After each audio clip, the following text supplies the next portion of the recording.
ରାଜ୍ୟ ସରକାରଙ୍କ ତରଫରୁ ପାଳନ କରାଯାଉଥିବା ଓଡ଼ିଆ ପକ୍ଷ ଏପ୍ରିଲ 1 ତାରିଖରୁ ଏପ୍ରିଲ 14 ତାରିଖ ପର୍ଯ୍ୟନ୍ତ, ସେହି ସମ୍ପର୍କରେ ମୋର ଏକ କ୍ଷୁଦ୍ର କବିତା। ଓଡ଼ିଆ ପକ୍ଷ ଆମେ ପାଳିବା, କରିବା ଜୀପଣ, ରାଜ୍ୟ ବଢ଼ିବ, ଜାତି ବଢ଼ିବ, ରହିବ ଆମ ଟାଣ। ଓଡ଼ିଆ ବୋଲି ଗର୍ବ କରିବା, ରଖିବା ତାର ମାନ, ସାରା ବିଶ୍ୱରେ ରଖିବା ଆମେ ଆମ ଭାଷା ସମ୍ମାନ।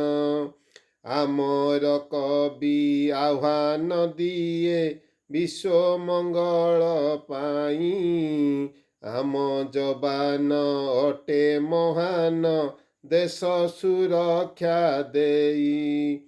ଓଡ଼ିଆ କରେ ବିଶ୍ୱ କଲ୍ୟାଣ, ବିଶ୍ୱ ଶାନ୍ତିର ଚିନ୍ତା, ଓଡ଼ିଆ ଆମେ ରଖିବୁ ଆଜି ଆମ ଭାଷା ଅସ୍ମିତା।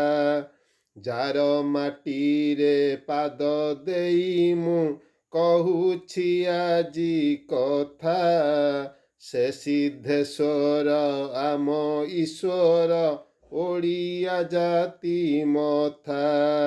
ଯାର ମାଟିରେ ପାଦ ଦେଇ ମୁଁ କହୁଛି ଆଜି କଥା, ସେ ସିଦ୍ଧେଶ୍ୱର ଆମ ଈଶ୍ୱର, ଓଡ଼ିଆ ଜାତି ମଥା।